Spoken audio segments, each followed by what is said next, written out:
భారతీయ currency స్వరూపం త్వరలోనే పూర్తిగా మారిపోనుంది. చిరిగిపోయిన నోట్లు, మురికి నోట్లతో ప్రజలు పడే ఇబ్బందులకు చెక్ పెట్టేందుకు ఆర్బీఐ కీలక నిర్ణయం తీసుకుంది. దేశంలో మరింత మన్నికైన, సురక్షితమైన పాలిమర్, ప్లాస్టిక్ కరెన్సీ నోట్లను ప్రవేశపెట్టేందుకు సన్నాహాలు మొదలుపెట్టింది. ఇందులో భాగంగా తక్కువ విలువ కలిగిన నోట్ల ముద్రణ కోసం అవసరమైన ప్రత్యేక ముడి పదార్థం సరఫరా కోసం గ్లోబల్ టెండర్లను ఆహ్వానించింది. ఆర్బీఐ గవర్నర్ సంజయ్ మల్హోత్రా నేతృత్వంలో ఈ ప్రక్రియ వేగవంతమైంది. ఆర్బీఐ కరెన్సీ ముద్రణ విభాగమైన Bharatiya reserve bank note Mudran private limited global expression of ఇంట్రెస్ట్ను జారీ చేసింది. అధునాతన భద్రతా ఫీచర్లు ఉండే బీఓపీపీ పాలిమర్ షీట్ల కోసం ఈ టెండర్లు పిలిచారు.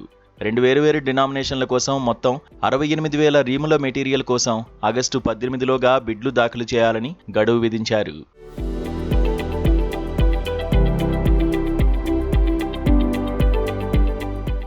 ఈ ప్రాజెక్టును ఆర్బీఐ నేరుగా కాకుండా దశలవారీగా ప్రవేశపెట్టనుంది. మార్కెట్లో ఎక్కువగా చెలామణి అవుతూ త్వరగా పాడైపోయే 10 నుంచి 20 రూపాయల నోట్లపైనే మొదట ప్రయోగం చేయనున్నారు. వచ్చే ఏడాది అంటే 2027లో ఈ నోట్ల ఫీల్డ్ ట్రయల్స్ ప్రారంభమయ్యే సూచనలు కనిపిస్తున్నాయి. ఇవి విజయవంతమైతే ఆ తర్వాత నుంచి దేశవ్యాప్తంగా ప్లాస్టిక్ నోట్లను అందుబాటులోకి తీసుకురావాలని ఆర్బీఐ భావిస్తోంది. అయితే దీనిపై ఆర్బీఐ ఇంకా అధికారిక ప్రకటన చేయలేదు. ప్లాస్టిక్ నోట్ల ప్రతిపాదన ప్రాథమిక పరిశీలనలో ఉందని, వాటి లాభనష్టాలను అంచనా వేస్తున్నామని ఆర్బీఐ గవర్నర్ సంజయ్ మల్హోత్రా వెల్లడించారు. ప్రస్తుతం దేశంలో వాడుతున్న కరెన్సీ నోట్లను 100% కాటన్ ఆధారిత కాగితంతో ముద్రిస్తున్నారు. ఇది రోజువారీ వాడకంలో త్వరగా చిరిగిపోవడం, మురికిగా మారడం జరుగుతోంది. దీనివల్ల ప్రతి ఏటా కొన్ని కోట్ల సంఖ్యలో పాత నోట్లను ఆర్బీఐ వెనక్కి తీసుకుని నాశనం చేయాల్సి వస్తోంది. ఆర్థిక సంవత్సరం 2025లో కరెన్సీ ముద్రణ ఖర్చు 6,372 కోట్లకు పెరిగింది.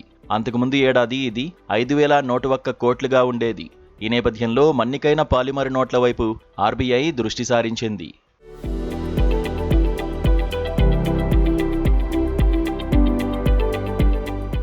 పాలిమర్ నోట్లు కాగితం నోట్ల కంటే 2 నుంచి 5 రెట్లు ఎక్కువ కాలం మన్నుతాయి. దీంతో ముద్రణ, పంపిణీ ఖర్చులు గణనీయంగా తగ్గుతాయి. ఈ నోట్లలో ఉండే క్లియర్ విండోస్ లాంటి సెక్యూరిటీ ఫీచర్ల వల్ల నకిలీ నోట్లను తయారు చేయడం అసాధ్యంగా మారుతోంది. ఇప్పటికే ఆస్ట్రేలియా, బ్రిటన్, కెనడా సహా 50కి పైగా దేశాలు ఈ ప్లాస్టిక్ నోట్లను విజయవంతంగా వాడుతున్నాయి. అయితే ఈ ప్లాస్టిక్ నోట్ల ప్రయోగాన్ని 2012లో 100 కోట్ల విలువైన 10 రూపాయల విలువైన ప్లాస్టిక్ నోట్లను కొచ్చి, మైసూర్, జైపూర్ వంటి నగరాల్లో ప్రయోగాత్మకంగా ప్రవేశపెట్టాలని భావించిన సాంకేతిక కారణాల వల్ల కార్యరూపం దాల్చలేదు. అయితే ఈ టెండర్లో ఆర్బీఐ కఠిన నిబంధనలు విధించింది. దేశ భద్రత దృష్ట్యా చైనా, పాకిస్తాన్ దేశాల్లో కార్యకలాపాలు నిర్వహించే కంపెనీలకు ఈ టెండర్లలో పాల్గొనే అర్హత లేదని ఆర్బీఐ తెగేసి చెప్పింది. గతంలో కొన్ని దేశాల ప్లాస్టిక్ నోట్లలో జంతువుల కొవ్వు వాడడంపై వివాదాలు రేగాయి. అందుకే భారత్ కోసం సరఫరా చేసే మెటీరియల్లో ఎలాంటి జంతువుల కొవ్వు ఉండకూడదని ఆర్బీఐ కఠిన నిబంధన పెట్టింది.